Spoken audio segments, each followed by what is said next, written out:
Before you fly your DJI Mini 2, it is super important that you set a return to home point so that if you lose connection with your drone, it can come back to you safe and sound. So in this video, I'll explain the 3 different types of return to home and how you can set it up so you don't lose your drone. Don't go away. Hey guys, and welcome back to the channel where we review tech related to making YouTube videos and other drone tips and tricks videos just like this one. So first of all, what is return to home? The DJI Mini 2 has the ability to return to a home point as long as one is recorded in its memory. I'll talk about how that's done shortly. Now there are 3 types of return to home and I'll give you a quick explanation of each one of them. They are smart return to home, low battery return to home, and fail-safe return to home. But before I jump into that, you first need to understand what the home point is and how it's activated. In a previous video where I talk about tips to fly safely over water, link in the description below, I talk about waiting before taking off to give your drone a chance to set its own home point. But what is it and how is it determined? Well, the home point is defined as the first location where the aircraft received a signal of 4 bars or more of GPS signal strength. This is super crucial because if the drone loses connection with the controller, it knows where to fly back to. When the home point is set, you'll see a message on the screen and you'll hear a familiar female voice say, "The home point has been updated. Please check it on the map." You'll also see on your DJI Fly app map a yellow circle with an H appear. This is your home point. Now, make sure you stick around until the end of the video because there's a crucial thing you need to know about the setting of the home point related specifically to the Mini 2 drone that's not clear and that not many people realize and could result in you losing your drone. So stick around and I'll share that important tip later. Now, setting a home point does not take long and can prevent a random flyaway. In fact, I was in China with a friend a couple of years ago and his DJI Spark lost connection, and because no home point had been set, it took off randomly and we never saw it again.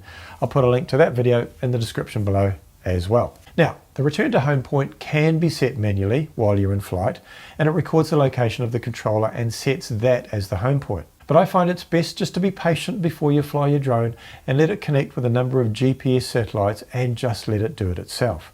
It literally takes a couple of minutes and you'll see the message appear in the app when it's completed and that familiar spoken message. "The home point has been updated. Please check it on the map."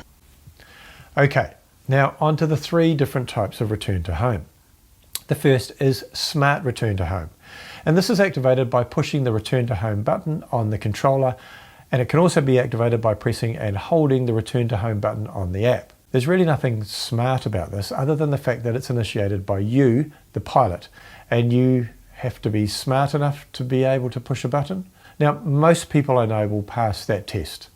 Most. Then we have the low return battery to home, and let's be honest, it doesn't take Einstein to figure out that this is when the return to home is activated as a result of the battery level being too low. Now the drone knows it needs some juice to get home, so it activates return to home and starts to hightail itself out of there when the battery reaches a low level. You'll get a warning and the controller will beep and it'll give you 10 seconds to decide what to do. You can, if you wish, cancel the return to home order, but if you don't do it after 10 seconds, it'll initiate the return to home procedure. But you still have the option of cancelling it once the return to home process has started. Now, bear in mind, if you do cancel the return to home order, at some point when the battery is critically low, the drone will descend to the ground no matter what. Because after all, we don't want drones just dropping out of the sky and landing on babies, right? When this happens, the automatic descent, not the dropping on babies bit, you will not be able to stop that from happening.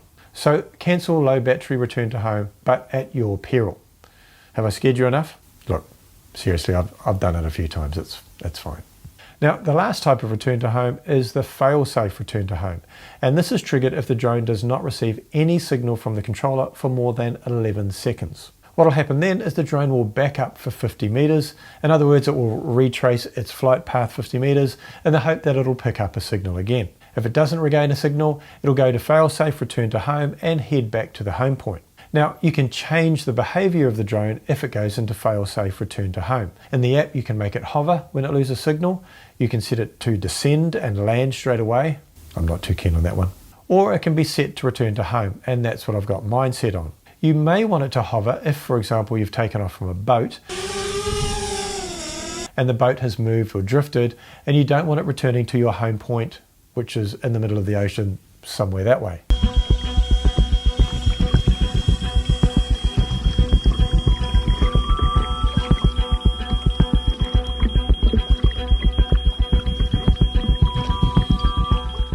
So having it hover instead might be an option, and hope you regain signal before the battery dies.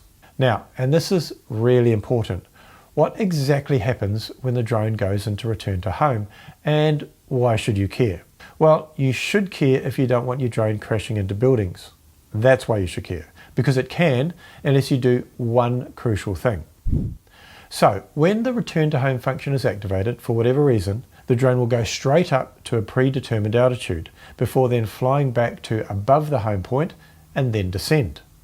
If, however, that predetermined altitude is, for example, 30 meters high, but there are buildings, power pylons, trees or other tall obstacles, Godzilla,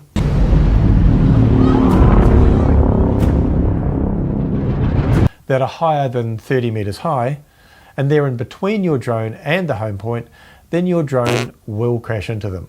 The Mini 2 does not, I repeat, does not have obstacle avoidance, so it will not take any evasive action. So what should you do about this? Well, what I do whenever I fly the drone is to have a look around the area I'll be flying in, see what the tallest object is, estimate its height, add a bit of buffer, then go into your app, go settings, safety, and then scroll down to where you see the auto return to home altitude and set the altitude to the height that you want. Bear in mind that the legal limit in most countries is around 120 meters. Now, earlier in the video I mentioned that I had an important tip related to the setting of the home point before you take off, and that is whenever you land and take off again, the home point will be updated to that point, the point at which you landed and took off again. Now, this is not normally an issue if you take off and land back where you took it off from, but if for some reason you landed somewhere else and then took off again, that will become your new home point. You see where I'm going with this? So then, if for some reason your drone needs to return to the home point, a low battery for example, it isn't coming back to you, it's coming back to the new updated home point. Now this doesn't seem to be the case with a number of the other DJI drones, but it is with the Mini 2. Perhaps it's a firmware update that all of their drones will have at some point, or the other way around, I don't know, but it is certainly the case with the Mini 2 at the moment. Now I know this all seems a little bit stressful, but it's not really, trust me. It's just a matter of taking a few simple precautions and you'll be fine, probably. Now speaking of stress, if you're worried about flying your brand spanking new DJI Mini 2 drone over water, well, yeah, I agree, that can be stressful, but I made a video where I share with you my top 10 fail-safe tips to help you fly your Mini 2 over water with a very high level of confidence. So click the link on the screen and I'll see you over there in that video to talk you through it. Oh, and if you're wondering, or even if you aren't, in this video I said return to home 29 times, including that one.